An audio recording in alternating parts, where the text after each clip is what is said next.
Hello दोस्तों, आज मैं आपको द्वितीय विश्व युद्ध के सबसे कम उम्र के योद्धा की वास्तविक कहानी पर आधारित फिल्म सोल्जर बॉय के बारे में बताने जा रहा हूं। फिल्म की शुरुआत रूस में होती है, जहां एक 3 लोगों का परिवार नदी किनारे समय बिता रहा है। सबसे छोटा सर्गेई अल्योशकोव अपनी मां और बड़े भाई को पेड़ पर चढ़ने की शेखी बघारता है। अचानक जर्मन लड़ाकू विमान ऊपर से उड़ते हैं। उसकी मां बच्चों को झाड़ियों में छिपने को कहती है, लेकिन नन्हा 6 साल का सर्गेई दावा करता है कि उसे डर नहीं है और गुलेल से विमान पर निशाना साधता है। हैरानी की बात है कि वह विमान को मार गिराता है और वह फट जाता है, लेकिन जब वह पीछे मुड़ता है उसका परिवार गायब है। सर्गेई डर से जागता है, ये महसूस करते हुए कि यह एक सपना था, और अपनी मां को पुकारता है। तभी दरवाजे पर दस्तक होती है। उसे लगता है कि उसकी मां आई है, लेकिन एक पड़ोसी महिला घबराई हुई अंदर आती है। ये देखकर राहत महसूस करती है कि वह जीवित है। वह उसे बताती है कि उसकी मां और भाई मर चुके हैं।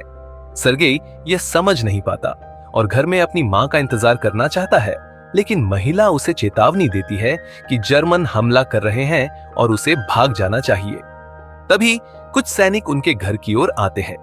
महिला सर्गेई को खिड़की से भागने में मदद करती है, लेकिन वह खुद गोली लगने से मर जाती है। अब अकेला 6 साल का सर्गेई अपने जलते हुए मोहल्ले को पीछे छोड़कर भागता है। अपनी मां को पुकारते हुए वह जंगल में पहुंच जाता है। खोया और डरा हुआ वह रात जंगल में बिताता है। अगली सुबह वह नदी से पानी पीता है, लेकिन दुश्मन सैनिकों के आने पर पेड़ की जड़ों में छिप जाता है।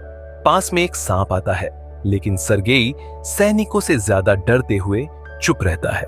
सैनिक खाना खाकर चले जाते हैं और सर्गेई उनके बचे हुए खाने को खाकर रात गुजारता है। 2 दिन बिना ढंग के भोजन और बिना मंजिल के भटकने के बाद सर्गेई थक जाता है। वह लंगड़ाता हुआ चलता है, गिरता है, लेकिन हार नहीं मानता। वह जंगली जामुन खाता है। तभी पीछे एक विस्फोट होता है, जिससे वह घबरा जाता है। चक्कर आने पर उसे भ्रम होता है कि कोई पीछे आ रहा है, लेकिन वह बहादुरी से कहता है कि उसके पास राइफल है और वह डरता नहीं। फिर भी वह बेहोश हो जाता है। 2 सैनिक उसे ढूंढते हैं और रूसी सेना के शिविर में ले जाते हैं, जहां कमांडर कुज़नेत्सोव अपनी गश्ती टुकड़ी का इंतजार कर रहा है। कमजोर और घायल सर्गेई अपना परिचय देता है और कमांडर से हाथ मिलाकर सैनिकों को प्रभावित करता है। वे उसकी देखभाल करते हैं, उसे खाना खिलाते हैं और घावों पर पट्टी बांधते हैं। नर्स कात्या उसके घावों का इलाज करती है और सर्गेई उसे अपने पेट पर टैंक का चित्र बनाने को कहता है, क्योंकि वह बड़ा होकर सैनिक बनना चाहता है। कठोर कमांडर भी नरम पड़ता है, उसके सवालों का जवाब देता है और उसे अपनी बिना गोली वाली पिस्तौल से खेलने देता है। सर्गेई गर्व से अपना टैंक चित्र दिखाता है, खुद को सैनिक बताता है। वह जल्दी ठीक होने लगता है। कात्या कमांडर से उसे बटालियन में रखने की विनती करती है, लेकिन कुज़नेत्सोव कहता है कि अनाथालय सुरक्षित है। सैनिक सर्गेई से जुड़ जाते हैं, अपना खाली समय उसके साथ बिताते हैं, खाना बांटते हैं और उसे अपनी दूरबीन से खेलने देते हैं। एक सैनिक कमांडर से सर्गेई को रखने की गुजारिश करता है, क्योंकि उसकी मौजूदगी युद्ध का बोझ हल्का करती है, लेकिन कमांडर उसकी सुरक्षा के लिए दुश्मन के हमले में कई सैनिक घायल होते हैं और सर्गेई को अनाथालय ले जाने के लिए गाड़ी आती है। कुज़नेत्सोव उसे लकड़ी की पिस्तौल देता है, लेकिन सर्गेई का गले लगना कमांडर की सुरक्षा की चिंता करते हुए उसका मन बदल देता है। वह सर्गेई को अपने बेटे के रूप में रखने का फैसला करता है। सैनिक खुशी से उसे छोटे सैनिक के कपड़े देते हैं और उसे छोटा सैनिक लड़का कहते हैं।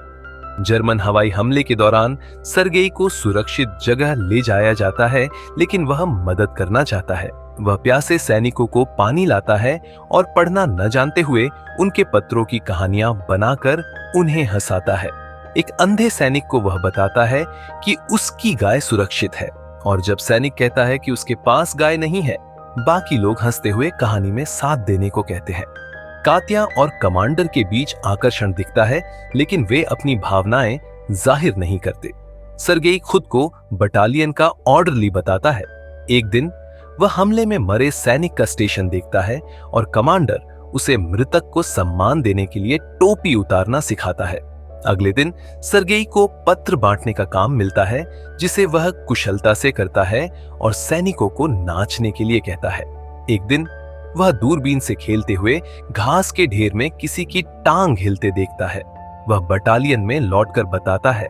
सैनिक शक करते हैं, लेकिन उसके साथ जाते हैं और 2 जर्मन जासूसों को पकड़ लेते हैं। सर्गेई की बुद्धिमानी की तारीफ होती है। उस रात कमांडर उसे गोद लेने के कागजात दिखाता है और वह अब आधिकारिक तौर पर उसका बेटा है। सर्गेई कमांडर की कात्या के लिए भावनाएं जानकर उसे कबूल करने ले जाता है, लेकिन वे गलती से सोचते हैं कि कात्या किसी और में रुचि रखती है।